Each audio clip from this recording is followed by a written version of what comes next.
ಅವತಾರ 2 ಅಲ್ಲಿ ತೋರಿಸಿರುವ ಟೂಲ್ಕನ್ಸ್ ಇವುಗಳು ವೇಲ್ ಫಿಶ್ ಆಗಿದ್ದಾವೆ.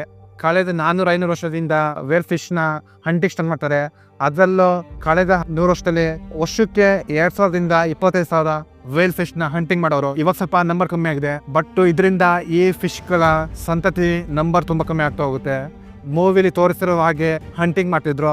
ವೇಲು ಮಾಂಸ ಮತ್ತೆ ಆಯಿಲ್ಗೋಸ್ಕರ ಮೂವಿಲು ಅದೇ ತೋರಿಸಿರ್ತಾರೆ. ವೇಲ್ ಆಯಿಲ್ ನಿಂದ ಸೋಪ್, ಲೂಬ್ರಿಕೆಂಟ್ಸ್, ಇನ್ನು ಹಲವು ವಿಷಯದಲ್ಲಿ ಯೂಸ್ ಮಾಡ್ತಾರೆ.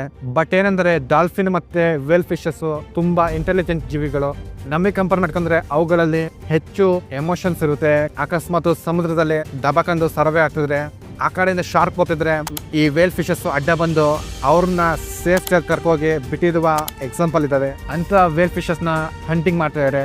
ಸೊ ಅದಕ್ಕೋಸ್ಕರನೇ ಜೇಮ್ಸ್ ಕ್ಯಾಮರನ್ ಅವತಾರ್ 2 ಅಲ್ಲಿ ವೇಲ್ ಫಿಶಸ್ ಹಂಟಿಂಗ್ ನ ಸ್ಟಾಪ್ ಮಾಡಿ ಯಾವ ರೀತಿ ಹಂಟಿಂಗ್ ಮಾಡ್ತಾರಂತ ಜನರಿಗೆ ತೋರ್ಸಕ್ಕೆ ಅವತಾರ್ 2 ಅಲ್ಲಿ ವೇಲ್ ಫಿಶ್ ಬಗ್ಗೆ ಜಾಸ್ತಿ ಫೋಕಸ್ ಮಾಡ್ತಾರೆ.